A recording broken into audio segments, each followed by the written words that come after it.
This séance was recorded on January the 30th, 1973, medium Leslie Flint. Sitter, Rose Crete. Communicator, Dr. Charles Marshall. This tape recording is not a complete full-length recording of the original séance. Part of the séance was personal to Mrs. Crete, and only the general and interesting remarks made by Dr. Marshall have been re-recorded for replay. Such a pity. When you think back, when anyone for that matter thinks back, one realizes particularly how stupid it is for people to allow themselves to become, as it were, so affected by things such as creeds and dogma in particular. It narrows their vision, narrows their understanding, it makes them static. That's the thing I can't understand at all. I think the most terrible thing that can happen, in a sense, to an individual mentally is to be static, yes. To have a closed mind, not to be receptive, not even to accept or to listen. This seems to me extraordinary, that a person can allow themselves to become static. All life is so vast in its many, many fields and many aspects, and the truth is so tremendously wide in its concept. A person may have some aspect of truth, but it's only a minute particle. It's like a grain of sand in the desert. Yes. If only people realize the tremendous possibilities which lie ahead, if they only realize that which they have, which may give them great comfort, no one denies that, is only a particle of the reality. One doesn't want to stand still. Unfortunately, many people stand so still because of their background and upbringing. They do not want to adventure forth, as it were. Life is a great adventure. Yes. Many experiences which are necessary and essential to one's evolution and one's development, not only materially, but mentally and spiritually. Yes, I know.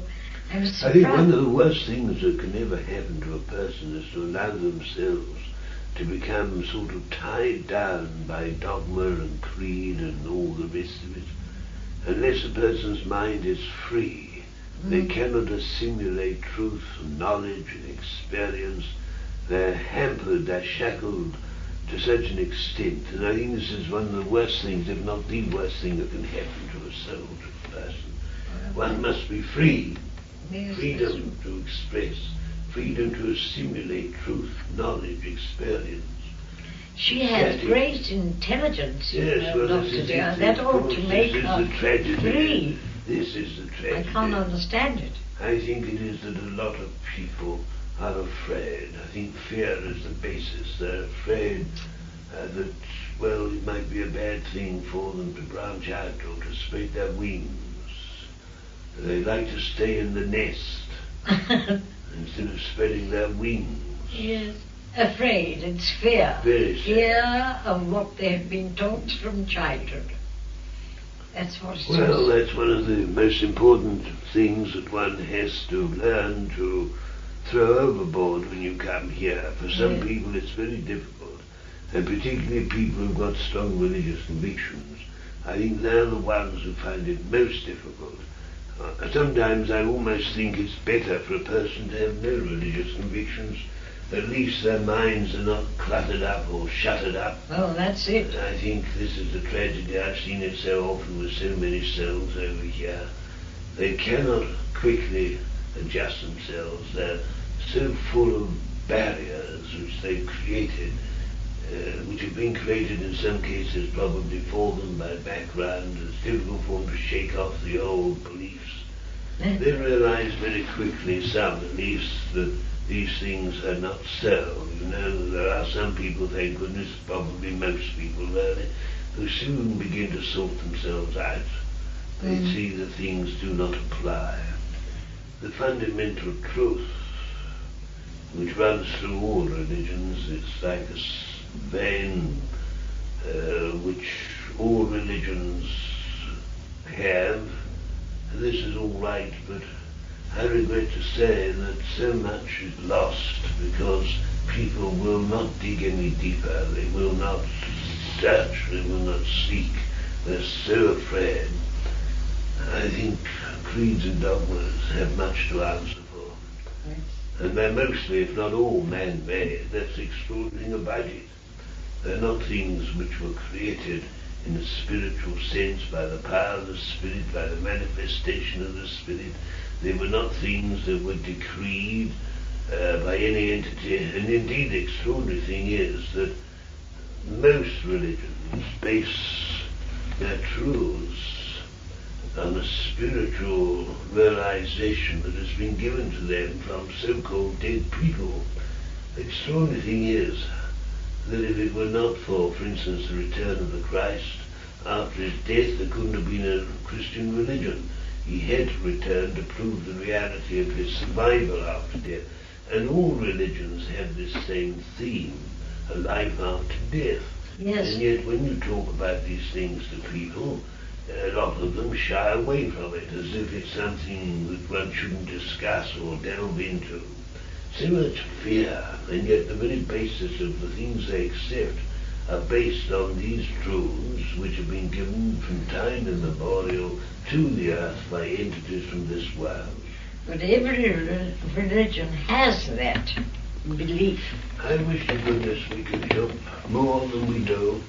It's very sad sometimes when we look down and see the state of affairs in the old world and how much could have been changed if only people would realize these things of which we speak. The illness of the world, the mental and material illness of the world is what man has brought upon himself. And the extraordinary thing is that vast numbers of these people, well-meaning, well-intentioned, often what you term religious by inclination or acceptance of religion by background and upbringing, they themselves are so caught up in materialism that their spiritual realization of things just doesn't function, doesn't seem to come to the surface, doesn't help them. They know many times things that they think and do are ill, are bad, and yet they have no courage of their conviction. The tragedy of your world is that man has not realized the reality of this truth of which we speak, which could change his whole being and way of life. People talk glibly about things, about spiritual things, but they keep them so separate and apart. Instead of utilizing those thoughts and putting them into action in their daily lives to change not only their own circumstance and condition, but also the whole world in consequence. It doesn't matter whether they're Catholics or Protestants, whether they're Christians or Buddhists or whatever they are. The whole point is that all humanity is caught up in the same realization of the ultimate, which is, of course, life after death. I mean, no one can escape this. I think the earth life has ruined the actuality of spirituality. We should never have been born on the earth. It's being born on the earth that has spoilt life altogether. But then, my girl, you have to come into your world. It's a training ground, it's a schoolroom, it's necessary for the evolution of the individual. This is most important, and that's quite often why numerous souls return again and again to fulfill something which is important and essential, not only in their own evolution and development, but towards making some gesture towards others and helping them in their evolution and development. The earth world is important, but of course the point is that man has no real balance. This is a tragedy. One doesn't expect that everyone will walk around living 100% spiritual existence in the material world. I wouldn't suggest that that would be so or would even be possible, although nothing is impossible. But the point is that one should realize that one could have balance and live in a spiritual sense or be spiritually motivated. But the earth life itself makes one lose balance. You can't help it. Well, you say that, but that's not really so, in my opinion. I think that man has this inner awareness, this inner consciousness, and that he has this spiritual faculty or spiritual ability, if you like, which is dormant, latent. The spirit is there in the material, physical body, bursting at the seams, as it were, trying to get out, trying to express itself, trying to make something out of the material. The substance of the spirit is such that it could overwhelm and it could overcome all the lesser and all the grosser aspects of materialism.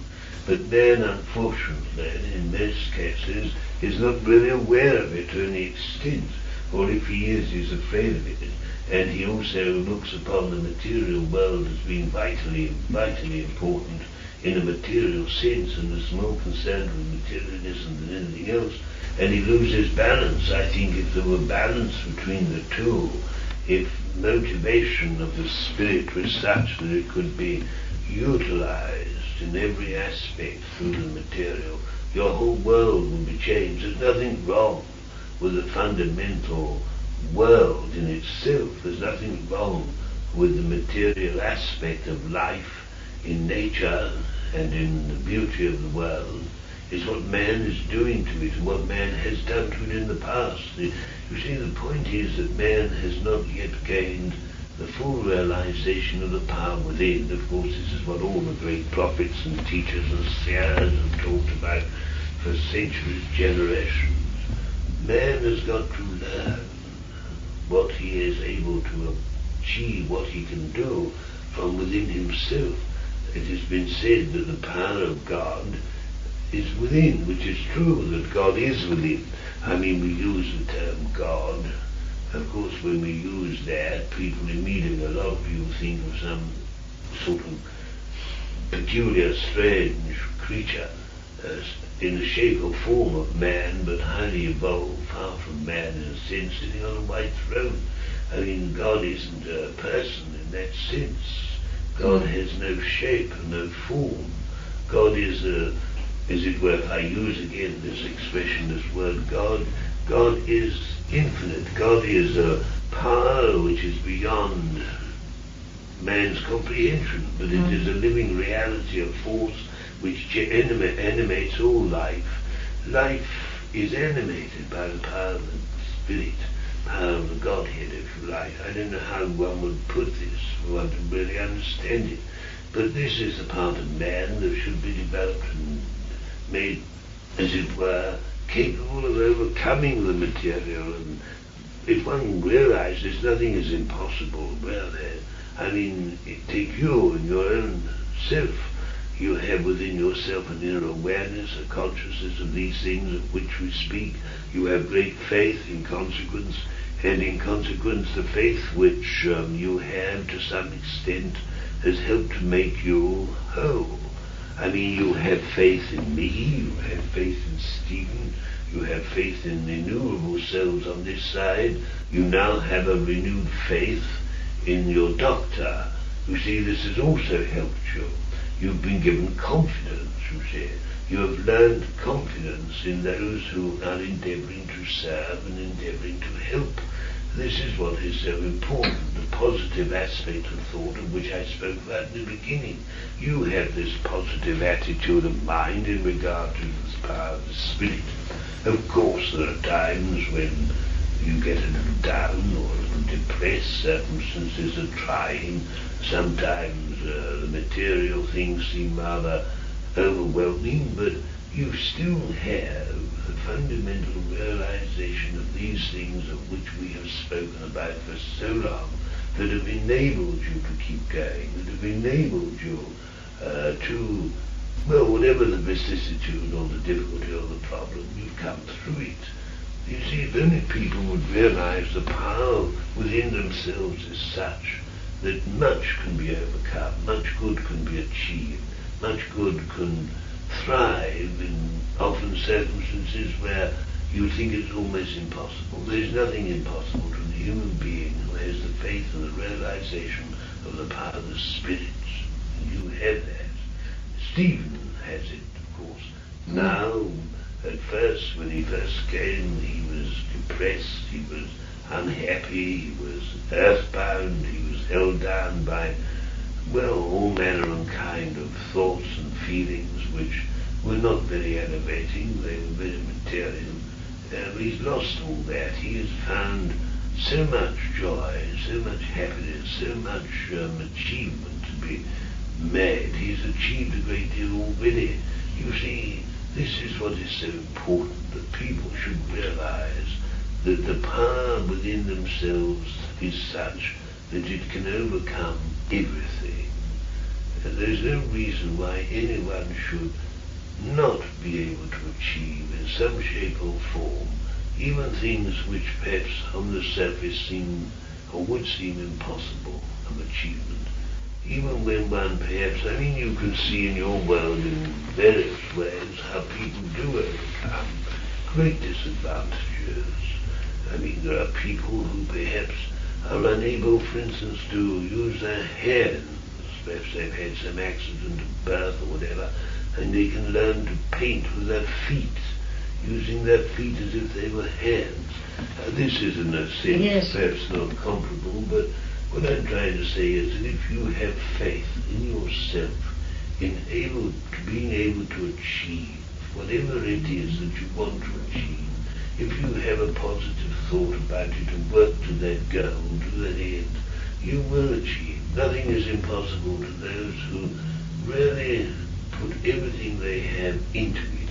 And in the spiritual sense, and this is much the most important part, obviously, is that the achievement that can be brought into being by the power of the Spirit, the realization that you can do, you can achieve, you can overcome. The power of the Spirit could transform the whole of the earth world into something which is beyond your imagination. Man creates havoc. Man creates misery all around and about him in your world through stupidity of thought and stupidity of action. Stupid things, terrible things ensue because man is himself, unfortunately, in most instances, caught up in such a material way with material things, putting them first.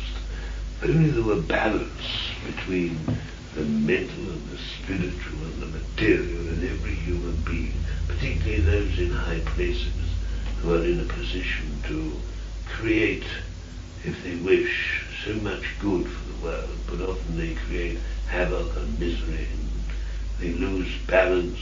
You see, balance is my operative word, you might say, today in regard to everything.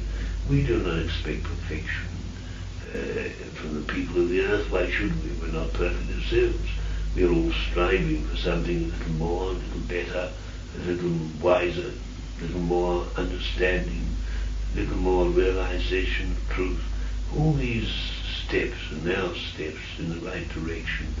They may sometimes seem slow and laboured. We don't gain perhaps a great deal too quickly, but we learn slowly but surely, and we gain confidence en route. I just feel that the tragedy of your world is that man has not found balance between the spirit and the material. There should be this driving force of the spirit in the material, in every aspect of life, whether it's in politics, whether it's in religion, whether it's in personal relationships with friends or relations. Balance, balance, balance. Realization, the power of love, particularly, makes all things possible, will overcome all things. May not always seem to at the time, but in the end, in the long run, this is the important thing, you'll find that love itself will overcome all the errors of man. One's got to give oneself, absolutely give oneself in love and in service. Forget self in service and you'll begin to find your real self. This is another thing that people don't realize.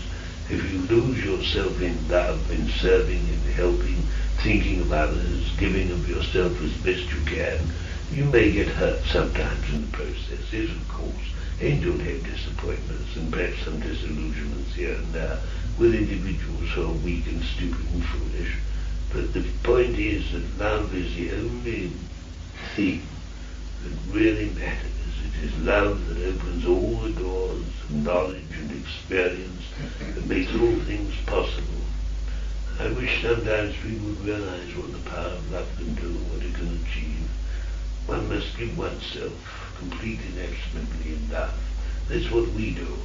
And we find great joy and happiness and service in helping those less fortunate, bringing enlightenment, strengthening them when they're down and depressed, helping them to see the reality of truth, and thereby climbing out of the mire and finding a real sound footing, so that they can forge ahead and find joy and happiness as we found. You know, Rose, only people understood this spiritualism, as they call it, only understood it and practiced it. That's the trouble. So few understand, and those that do often don't practice. You see, unless we change people, unless we make them better, unless we can uplift them, take them out of the mire of materialism, unless we can make them stronger spiritually and mentally, then we'll not achieve very much. We know how important it is for people to be comforted, and we try to comfort people. We give them evidence, we give them conviction, and in many cases save them perhaps even from suicide. But the point is that very few people ever realize what it's all about. They're quite happy to scratch the surface, don't dig very deeply. As long as they're helped over a stile for the time being, then they go sailing along in the old material way. We want so much to make people realize the implications of what we're talking about. But sometimes I feel that we fail. Well, I say we fail. They fail themselves. The people, I mean. But you know, those, Yes. though we don't have many opportunities these days to talk together, I always want you to know that I'm near you.